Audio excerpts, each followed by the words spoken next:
بہت ہی پیاری دعا ہے حلال اور کشادہ روزی کے لیے۔ اللہم اکفنی بحلالک عن حرامک واغننی بفضلک عمن سواک۔ اے اللہ، مجھے اپنے حلال کے ذریعے حرام سے بچا لے اور اپنے فضل سے مجھے اپنے سوا سب سے بے نیاز کر دے۔ اس دعا کے فوائد: حرام سے حفاظت۔ یہ دعا انسان کو حرام کاموں اور ناجائز کمائی سے بچنے میں مدد دیتی ہے۔ حلال رزق میں برکت۔ اللہ تعالی حلال رزق میں اضافہ اور برکت عطا فرماتے ہیں۔ اللہ پر کامل بھروسہ۔ انسان کا دل اللہ پر مضبوطی سے قائم ہوتا ہے اور وہ دوسروں کا محتاج نہیں رہتا۔ قناعت اور سکون قلب۔ اس دعا سے دل میں اطمینان اور قناعت پیدا ہوتی ہے۔ مالی پریشانیوں سے نجات۔ قرض، تنگی اور مالی مشکلات میں یہ دعا بہت مؤثر ہے۔ پڑھنے کا طریقہ۔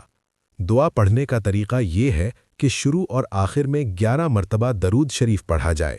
اس کے بعد مذکورہ بالا دعا کو 70 مرتبہ پڑھنا بہت فائدہ مند ہے۔ ویڈیو کو لائک کریں، شیئر کریں اور چینل کو سبسکرائب کرنا نہ بھولیں۔